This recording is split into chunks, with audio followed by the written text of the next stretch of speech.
I guess coming back from the dead will be Quicksilver in the next Avengers movie. Time I travel. yeah. Yeah. Yep. I said it on my Twitter. I don't know why I'm surprised by this. I've been saying that they're going back to the old movies with the Stones Right? for ages. Why didn't I ever think of Age of Ultron and Quicksilver? Scott Lang's gonna have his ultimate heist. Yeah, It's true. Yeah. Well, his Infinity Heist. There you go. That's the title. oh, I see. I see what you did there. Well, it's like, it's one of these things where I'm looking at it, I'm going, this makes sense. And then you remember what they were saying. They're like, oh, yeah, Aaron Taylor Johnson has a 3-movie contract like they signed everybody else to. So in case they needed him back. So I was like, it just makes so much sense. And Yeah. since, like, we talked about this last week, Mitch, where you mentioned, oh, if you look at the set photos of Gamora and Nebula, they're wearing their Guardians 1's outfit. I wonder why. It's like, oh, they're going back to the ending of Guardians 1. So it's like, now you start to paint the picture. So, well, I think I said last week, they're probably going to execute the heist at the same time in every time period. So it's like, rapid, so Thanos can't make a contingency plan for it. And it's like, dude, that's going to be amazing to watch. Also, like, what does this mean for for those characters? Are they going to be wiping out everything that's come before? That's what it feels like to me. Because Like, you take the Power Stone away from the guard, unless they do it after the events of the movies, and we just see in these characters, and then they take the stone, so nothing's really changed. If you took the Power Stone away from Guardians, they don't meet, and then they don't go together. So you just True. wiped out 2 movies, and like if you take the Mind Stone away in Avengers, you wipe out Age of Ultron, and you wipe out Vision, you wipe out Wanda, and everyone else. So it's like they kind of got to be really careful here. So I imagine it's probably just going to be the third act when everything's more settled in. so So they can't. you're change feeling anything. like, oh, the Nova and Nova Prime has the Power Stone. They go in and steal it from underneath them, so they don't know. Yeah, So then like, Xandar doesn't get destroyed by Thanos. Yeah, that could be kind of cool. You see Ant-Man in the background watching the dance stuff happen. Yeah. And Just have that in like every movie, so you can go, "Oh, look, Ant-Man was there. He's right in the background, he's tiny." Why is Quill dancing for? It's just well, like Footloose. well, one of these things that I'm like looking at, it's like, so if you're gonna take that route, they have to be very careful with how they establish where the films go from here. Because I know a lot of people listening to this, they love Days of Future Past, but I'm like, that ending is absolute god awfulness. Like, and the fact that a bunch of it is just stinger endings that they never aim to explain or even try to establish what the universe means. They're just, no, that looks cool, that's why we're doing it.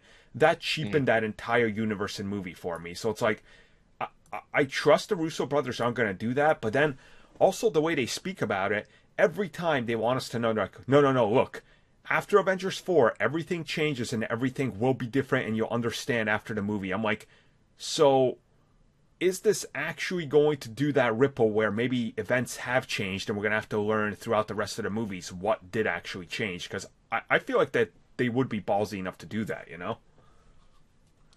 Like, Yeah, but it would also beg the question with the characters that did the heist, would they know that history was different from before when they changed it? mm-hmm. Or were the I imagine so, because you see on the set photos, certain characters have like little watch-like things on their hands. Yep. So it's probably to keep them in their timeline and planted in. No, so they do remember. yeah, so they'll they- get rewritten after it happens. Yeah, you've seen like if they forget because they've changed time, then you can't physically have the ending of the movie because they forgot everything because they've just changed time. Exactly. So you really got to be careful and like does this mean if Quicksilver does survive, like say Ant-Man hits the jet that Ultron's in and like Quicksilver lives, is he now just going to be an Avenger and carry on going forward? Yeah. Like, do we get Vision back or do we not get Vision back? These are the questions. But And also, it's gonna. I think another factor that's gonna have a lot of people asking what's going on and which direction are they taking in, because they're gonna have to do the marketing for like Spider-Man 2 really carefully, because that movie takes place right after they said its thing. So how it's like, do you market that movie? that's what I was thinking. I was like, don't understand it. they got to release a teaser trailer in the fall, which means the trailer's got to come sometime before Avengers 4, like the full-on trailer that establishes some of the story elements, because they got to follow that flow, and that's how you get the marketing out there. Then the toys are going to hit, and the descriptions and everything. It's like, you've got to be so careful with that, and it's, if there is some sort of time jump that's actually maybe kept, because it seems like there is going to be a somewhat of a time jump after Infinity War to Avengers 4, it's like, is Peter then... like, is he in his, what year of school is he in? Like, what are they doing here? It's going to be so weird how they have to play around with wouldn't that. he be in the year he is in currently? Or he was, I can't say currently, because he's, like, floating on the wind somewhere. Yeah. But, like, the year he was when we saw him. He was a sophomore? Yeah, I think so. Was he a sophomore when he started, or was he a sophomore? What was he when he's in Homecoming? I think it was a sophomore year. Do you think he's now, what, 2 years old now? Yeah. So last year. Yeah, so I imagine he'll come back being in that year. Yep. Because he, like, unless Dust ages in real time, I don't know. I'm not a Dust. It's like just on the floor. Yeah. Like, Oh. I know Dust mounds get bigger, but is that aging? Or is that just what is Dust?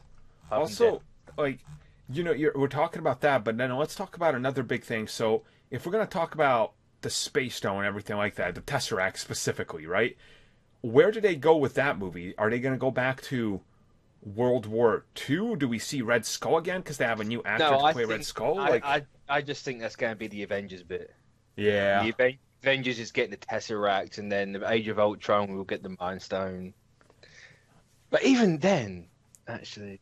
So then the Soul Stone's still going to be out there, and Red Skull's never going to be able to fulfill his, I could finally leave here, so he's just going to keep floating around forever. Yeah, why not? Just like, I'm a sad smoke monster. But yeah, I don't know. Marvel likes to keep these movies simple, for the most part. So I don't see them convoluting everything now.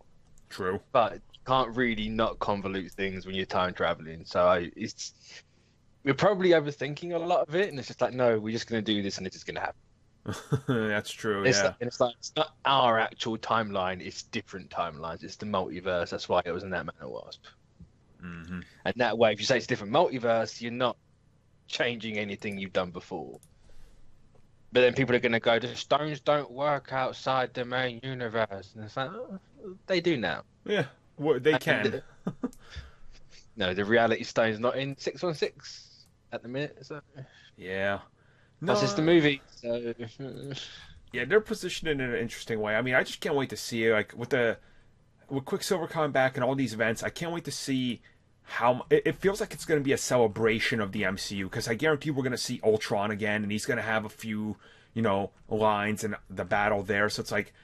It's gonna be like the greatest hits of the MCU, the movie. That's kind of cool. Yeah. That's cool. I'm down for that. Go back to Doctor Strange. Before he dies, what he's gonna say? The internet was a mistake. Yes. God damn. I'm gonna build a decentralized internet, Ultron net. Yeah, that's not gonna work. Good old Ultron. I like that character. I need to watch it. I loved Ultron. I thought they did him really well. Yeah, same. I can understand people don't. No, if you go, it's not like the comics. He kind of is. He's still got the same snarky, dark humor. But... He wasn't a murdering robot. That's he wasn't the Terminator, which is the complete opposite of what Ultron is. Like, yeah, cool. Yeah. So yeah, I guess we'll know more as soon as we get. Probably this summer we're gonna find out a few details regarding Avengers 4, and it's gonna be a long wait till that trailer hits. Well, the trailer's it's coming out in May again, so December again. Yeah. For the trailer, I'm guessing. Which probably won't mean when's Spider-Man coming out? July. So you probably won't see Spider-Man trailer or the teaser until February. Yeah, but attached to Captain Marvel. Yeah. Yeah. Whew. What a long wait we got.